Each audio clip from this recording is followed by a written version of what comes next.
నమస్కారం. జై శ్రీమన్నారాయణ. టాపిక్ పేరు విని నవ్వొద్దు. భర్తలకు ఒక సూచన ఏమిటో చూద్దాం. లోకంలో సహజంగా భార్య భర్త కలిసి జీవిస్తుంటారు. వాళ్లకు వివాహానికి ముందు పరిచయం ఉండొచ్చు, ఉండకపోవచ్చు. వివాహం తర్వాత ఇద్దరు కలిసి జీవించేటప్పుడు వారి వారి కష్ట నష్టాలు తెలుస్తాయి, అభిప్రాయాలు తెలుస్తాయి, మంచి చెడు అలవాట్లు తెలుస్తాయి. ఇవన్నీ మనం చూస్తూ ఉన్నవే, మనకు తెలిసినవే. ఇద్దరూ కలిసి కుటుంబాన్ని పెంచుతారు, పిల్లలు పుడతారు, ఒకరికొకరు పట్టి విడుపులతో జీవితం సాగిస్తూ ఉంటారు. అంతా బాగా జరుగుతున్నంత వరకు కుటుంబం చక్కగా ఉంటుంది.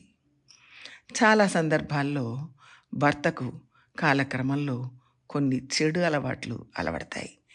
మంచి గుణాలు చాలా ఉన్నప్పటికీ కొన్ని చెడు అలవాట్లు ఉండొచ్చు. అది శరీరానికి ఇబ్బంది కలిగించేవి కావచ్చు, మనసును బాధించేవి కావచ్చు, లేక కుటుంబ ఐక్యతను పాడు చేసే గుణాలైనా అలవాట్లైనా కావచ్చు. అప్పుడు నేను చేస్తున్నది సరి అయినదే అనే మొండి పట్టుదలతో కూడా ఉండొచ్చు. ఒకటి, అవి మంచివి కావు ఆయన అర్థం చేసుకోవాలి. రెండవది, ఎప్పుడు కావాలన్నా ఏది కావాలన్నా ఎవరికైనా జరగవచ్చు. మనం జీవిస్తున్నాం, ఒక 80 ఏళ్ళు 85 ఏళ్ళు ఉంటాం అని అనుకోలేము. అప్పులు చేయడం, ఇంకెవరి కోసమైనా షూరిటీ సంతకాలు పెట్టడం, చెడ్డ మనుషులతో చెడ్డ స్నేహాలు పెంచుకోవడం, ఇవన్నీ ఖచ్చితంగా ఖండించాల్సిన విషయాలు. ఇవి కుటుంబానికి తెలియకుండా చేయడం ఖచ్చితంగా మానేయాల్సిన విషయాలు. ఏదైనా సరే కుటుంబంలో ముఖ్యంగా భార్యతో చెప్పి చేయాలి. అలాంటప్పుడే ఆయనకు గబుక్కని ఏదైనా జరగకూడని విషయం జరిగినా ఎలాంటి కష్టాలు ఎదుర్కొనబోతున్నాం అన్నది ఆ కుటుంబ సభ్యులు తెలుసుకొని ఉంటారు. దానికి తగ్గట్టుగా ముందరే సిద్ధపడతారు. కుటుంబానికి కొన్ని ఆస్తులు ఉన్నాయి అనుకుంటే తీరా ఆయన పోయిన తర్వాత హఠాత్తుగా వాళ్లకు ఒక పిడుగులాగా అవి మనవి కావు, వేరే వాళ్లకు దగలపడ్డాయి అని తెలిస్తే తట్టుకోలేరు.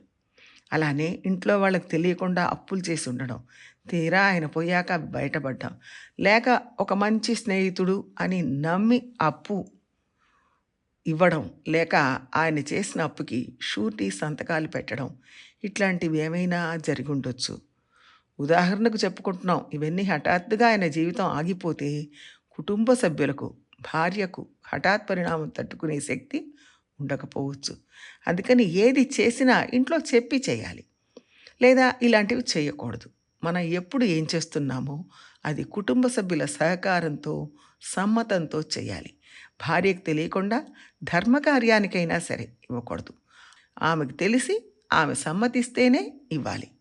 ఇలాగే మనకున్న కొన్ని చెడు అలవాట్ల వల్ల అప్పుల పాలు కావడం, చెడ్డవారితో సహవాసాలు ఏర్పడడం, తీరా ఆయన కాలం తీరిపోయిన తర్వాత ఆ చెడు మిత్రులు వచ్చి ఇబ్బంది పెట్టవచ్చు. అందులో ప్రస్తుత కాలంలో మంచివారు దొరకడం అనేది చాలా కష్టం. అందుకని భర్త స్థానంలో ఉన్నవారు కాస్త ఆలోచించి ప్రవర్తించాలి. మన ఈ క్షణాన ఉన్నాం, ఒకవేళ ఏదైనా హఠాత్తుగా జరిగితే కుటుంబానికి మనం ఏం చేసాం? భార్య ఉద్యోగస్తురాలు కావచ్చు, పిల్లల చదువులు పూర్తయి ఉండొచ్చు, బాధ్యతలు తీరి ఉండొచ్చు. అయినా హఠాత్తుగా కొత్త జీవితం, అందులో షాకింగ్గా ఉంటే తట్టుకోవడం చాలా కష్టం. వాళ్ళు ఉన్నప్పుడు మంచి వాళ్ళలాగా నటిస్తూ హఠాత్తుగా వాళ్ళు పోగానే వాళ్ళ గురించి అనేక ఆశ్చర్యకరమైన విషయాలు విని చూసి తట్టుకోలేకపోవడం ఒక ఎత్తు. అప్పుడు ఆ భార్య, ఇలాంటి వాడితోనా మనం జీవితం గడిపాం అని అనుకోవచ్చు. అది మరీ అసహ్యకరమైన పరిస్థితి. అలా అందరూ అనుకోవచ్చు, అనుకోకపోవచ్చు, కానీ ఆ స్థితికి కుటుంబాన్ని తీసుకువెళ్ళకూడదు.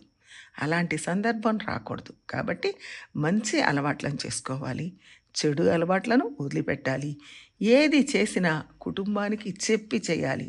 ఒకవేళ ఏదైనా హఠాత్తుగా ఆయన జీవితం ఏమైనా కుటుంబ సభ్యులకి అది కొంత కష్టం కలిగించినప్పటికీ మిగిలిన ఇతరత్ర హఠాత్ పరిణామాలు జరగకపోవడం వల్ల కొంతవరకు వాళ్ళు తట్టుకొని నిలబడగలుగుతారు. భార్య ఫోటో, పిల్లల ఫోటో జోబుల్లో పెట్టుకొని, పర్సులో పెట్టుకోవడం వల్ల జరిగే ప్రయోజనం ఏమి ఉండదు. వాళ్ళని మనసులో పెట్టుకోవాలి. మనం ఉన్నా లేకున్నా వాళ్ళు ఇబ్బంది పడకుండా ఉండే ఏర్పాట్లు చేయాలి. ఒకవేళ హఠాత్తుగా ఆయనకేమైనా జరిగినా వాళ్ళ జీవితం పెద్దగా అల్లకల్లోలం కాకుండా, తలకిందులు కాకుండా ఉండేట్టుగా ప్రవర్తించడమే భర్త యొక్క ధర్మం. ఇది తెలుసుకొని ప్రవర్తించాలి. జై శ్రీమన్నారాయణ. జై శ్రీమన్నారాయణ. మీకు రోజు ఈ వీడియోలు శ్రీమణిహారం అనే యూట్యూబ్ ఛానల్ నుంచి వస్తున్నాయి. మీరు రోజు విని మీ అభిప్రాయాలు మాకు తెలియజేస్తే బాగుంటుంది. మీ అభిప్రాయాలు మాకు ఎంతో విలువైనవి. దాంతోపాటు శ్రీమణిహారం యూట్యూబ్ ఛానల్ని సబ్స్క్రైబ్ చేసుకొని వీడియోలను లైక్ చేయాలని ఆశిస్తున్నాం. మీ ప్రోత్సాహమే ఈ కార్యక్రమాన్ని ముందుకు సాగించడానికి సహాయపడుతుంది. జై శ్రీమన్నారాయణ.